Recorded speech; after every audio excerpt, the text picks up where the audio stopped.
muggy day. Sky's gloomy, air's all wet. Oh, man. At least let me finish my sentence. Ugh. Ugh. Cold, cold, cold. Oh.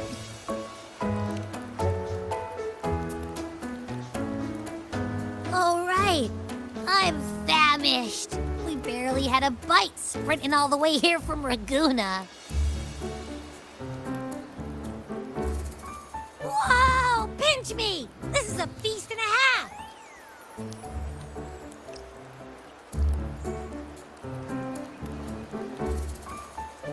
Hey, Rover.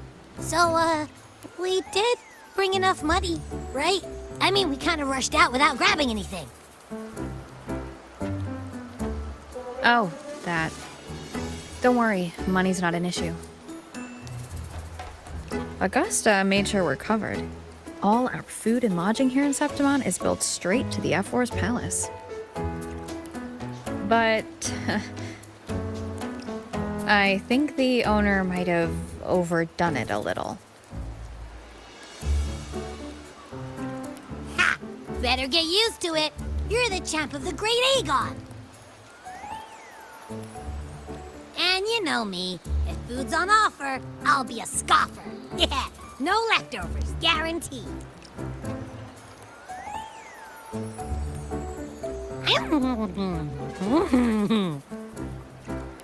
Free stay, free meal. The dresser really knows how to treat guests. Maybe we should, you know, hang around a bit longer.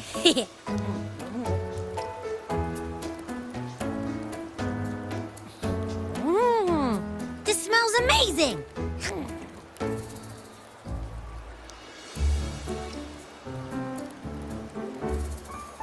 Abby, what do you think Imperator wants me to find?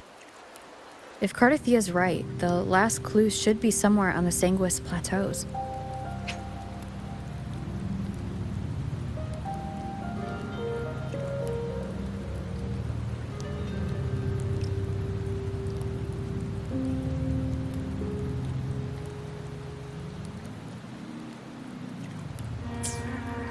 We're so close to the finish line. Just one step away. But our pace has slowed. Relax. We're already back in Septimon. What's the rush? I remember Lupa said there's this weird blight cloud hanging over the Sanguis Plateaus.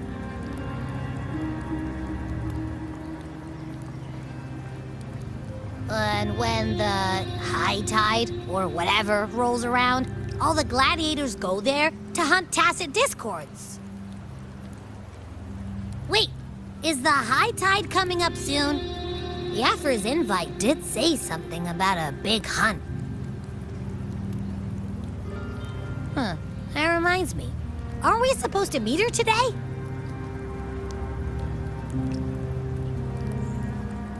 A messenger came this morning. Augusta is dealing with an emergency, so our meeting's postponed. Looks like it'll be a while. An unexpected change. It's throwing everything off course. I don't like the feel of it. And why me for this hunt? If it's about the Great Aegon, the messenger said none of the other gladiators were invited.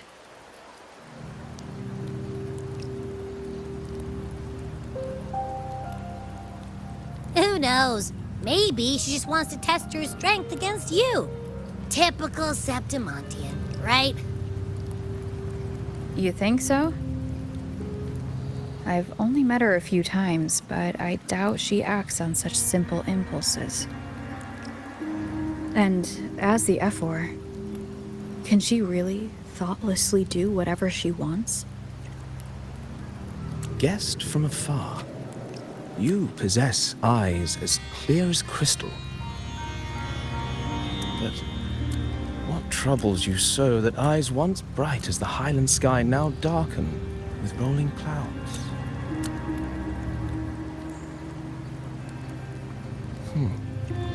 A warrior who walks the blade's edge does not falter over trifles. The clouds, if I may guess, are cast from the throne. At the peak of Capitolini Hill, beneath the pale walls of the Ephes Palace, secrets lie buried. And the most intricate among them are those born from the pursuit of power. Even one as honorable as the Epher must learn when to be ruthless. In Septimont, a city forged in iron and blood, anyone who seeks the throne without knowing the cost is no better than a lamb marching to the butcher's knife.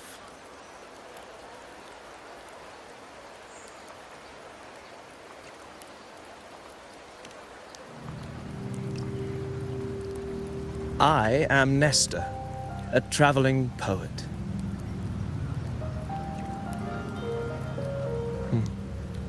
The rains in Septimont never seem eager to leave this season.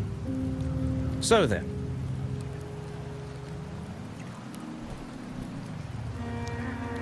if you are curious about the Epher, then allow me to say that nothing would honor me more than to offer even a modest service to the champion of the great Aegon. Wait, how do you know she's the champion?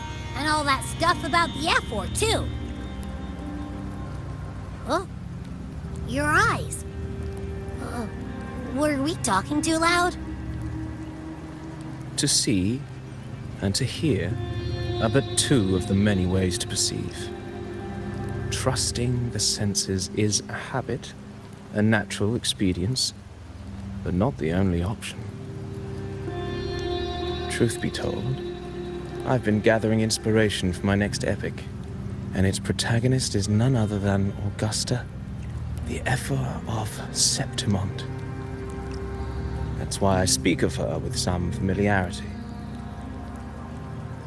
I have a feeling your tale with her will soon be written. And knowing more about those who walk alongside you is rarely without its benefits.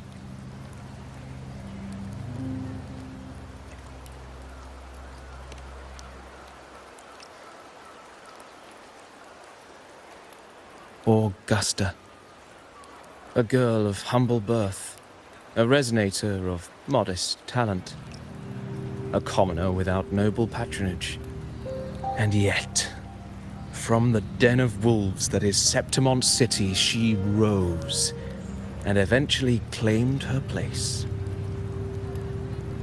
Just like the burning sun was once a cloud of dust.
fail enough times, and you might eventually succeed.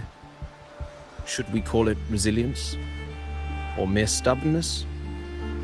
Or perhaps, for a girl who has lost everything, there was never a second option. She had no one to trust but herself, and naught but a blade to hold. And yet, as the first stanza of an epic, this is nothing extraordinary. Since the lament, across the scorched lands of Solaris, I've heard this story repeat itself, again and again. Greatness. Yes, our era has certainly seen it. But true greatness is never found on the first page of a story. Courage, glory, and honor. Such immortal virtues have been etched in tablet and stone. They are never forged overnight. Light as a thread, elusive as the wind, they weave themselves into every twist of fate, tangling with every insignificant choice we make.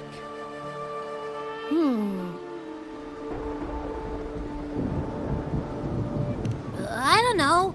It's just unbelievable.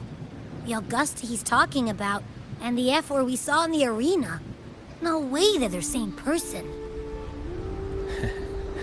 A girl far from home, arriving in the city upon Capitolini Hill in pursuit of strength.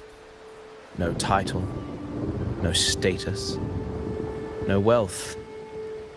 I doubt anyone at the time could have imagined her rising to where she is now. Do you mean Cato? Do you believe Cato handed her that final victory on purpose, and that his scathing words were a test of her resolve?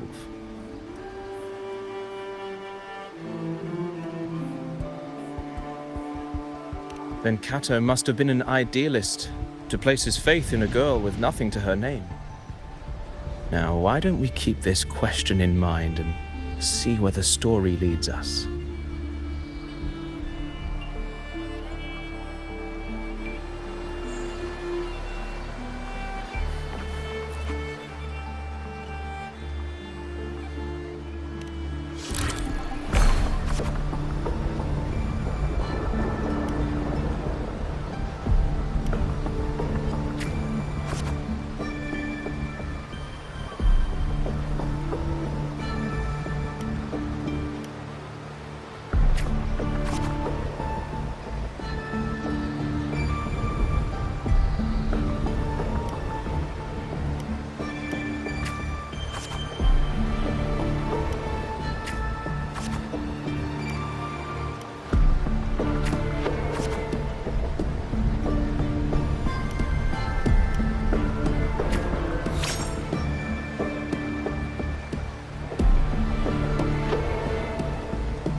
merely the rough shape of a short epic.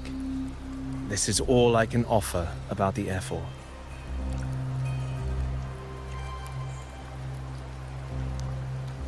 Now, as a listener, what do you make of my narration?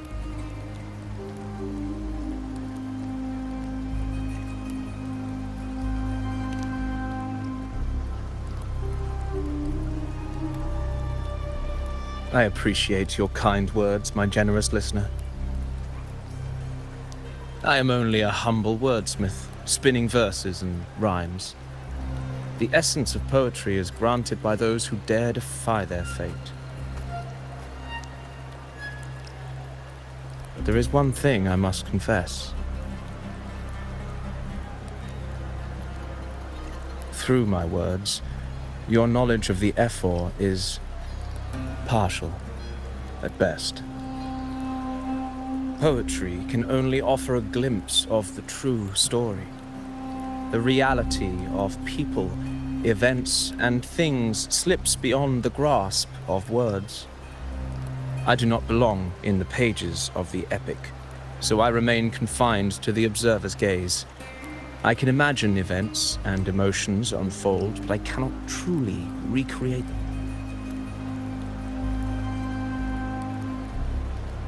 Here's some advice for you, though I hesitate to call it such. If you want the truth of a story, step into it. Become part of it. The opportunity stands before you now. As I've said, the tale between you and Augusta, the hero of Septimont, is only now turning its next page.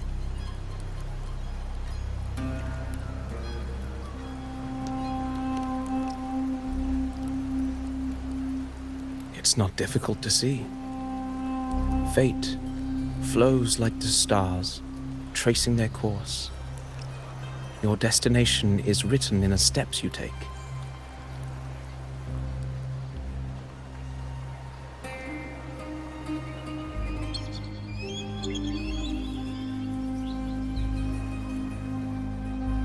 The rain is passing. I hear it ceasing its symphony upon the earth. It is time for farewells.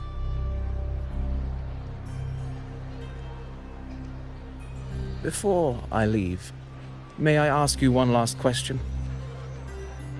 What is it that has lifted Augusta to the seat of power? What is it that makes a ruler?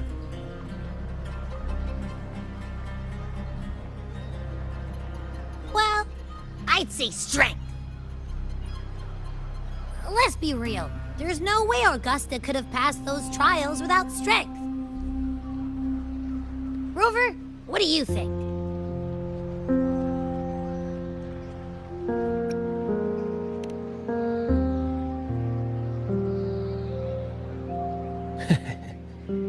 You needn't rush to answer now. Keep it in mind as you continue your journey. When the final chapter is written, the answer will reveal itself.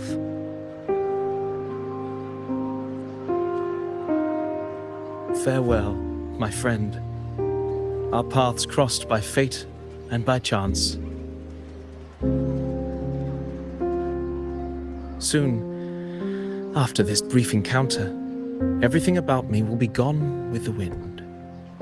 But you, your epic continues.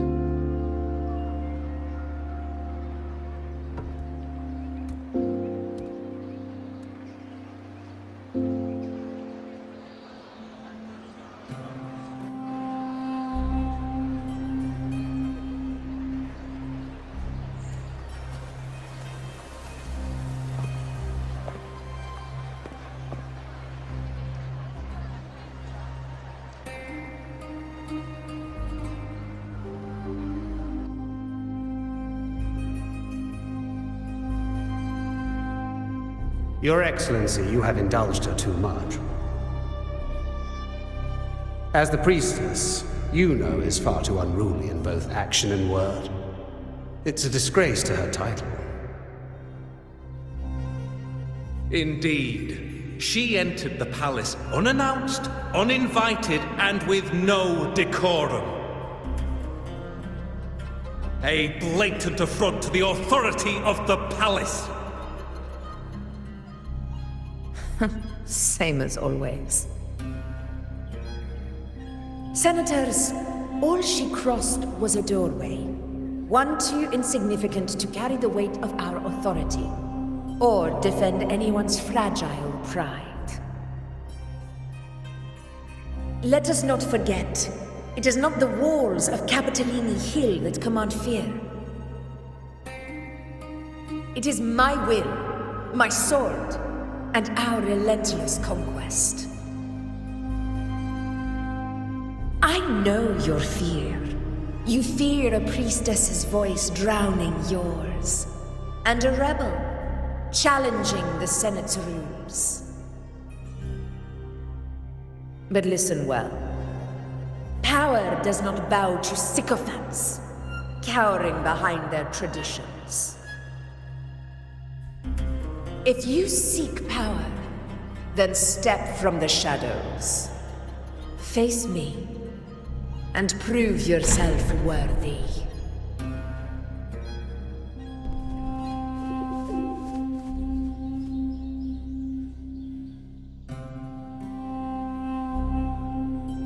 Took you long enough, Augusta. Handling the senators takes time. You know that. Well, to keep our esteemed priestess from waiting, maybe next time I'll just leave them to their own devices.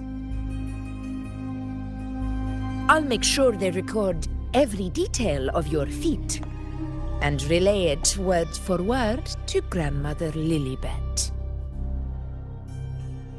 Priestess Iuno, unruly behavior, left Tetragon Temple without permission, and trespassed into the Ephor's palace. I wonder, who will lose it first? Lilibet or you? Let those old foxes report me all they want.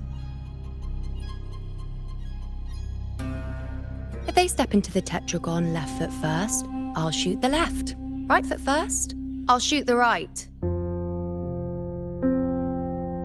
Hey, I'm with you on that one. The Senate should be reminded now and then that the Tetragon's kindness is not a reason to take Priestess Yuno lightly.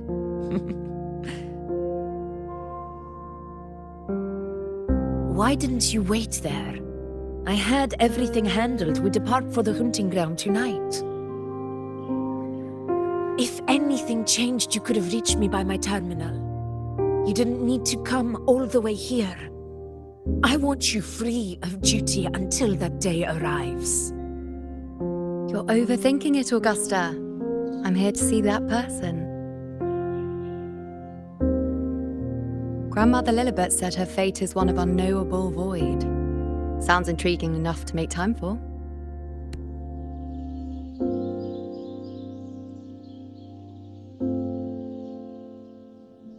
So that's it? Too bad. The ship from Laguna won't dock until tomorrow morning, and we'll be gone by then. Ugh, what a hassle. Patience, you know. The warrior has accepted the invitation. So, you'll have plenty of time to meet during the hunt.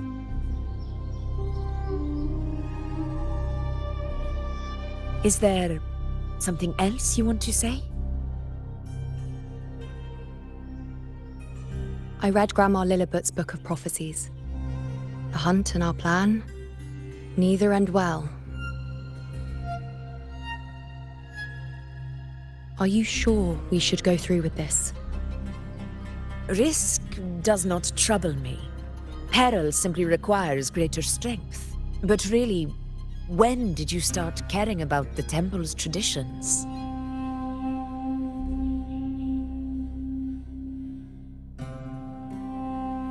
O ye faithless of Septimont, the divinity is enraged. Should your ruler defy their will again, doom shall be your fate.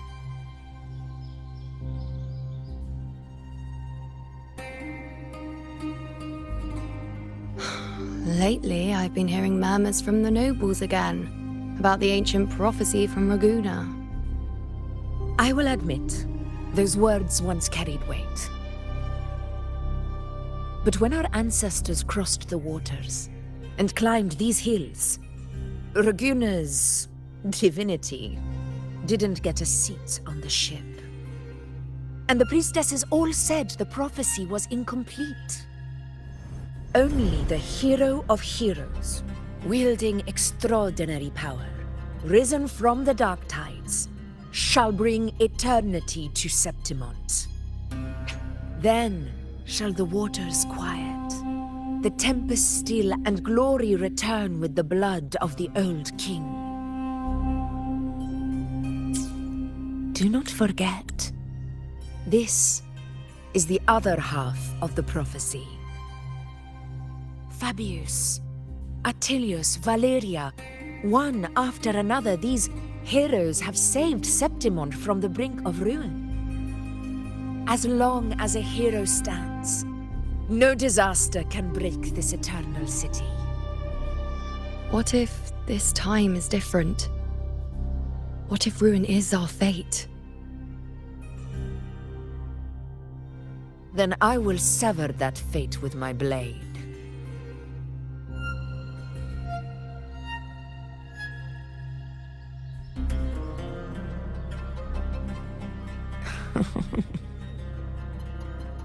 What's so amusing?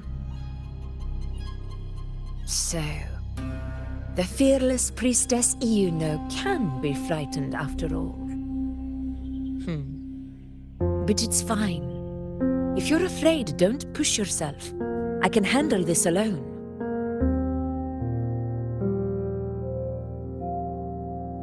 Most revered priestess, wait for me in the temple.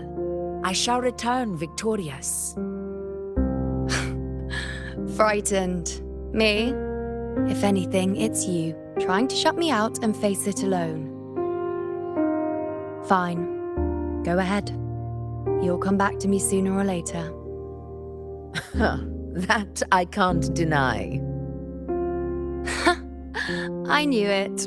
So you do need me for this hunt. Thank you. You know.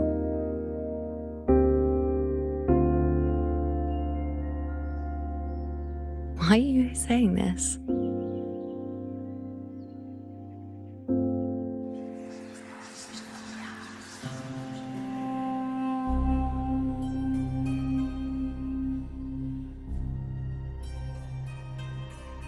The storm is coming. Come, you know my friend. The best way to greet a storm is to walk straight into it.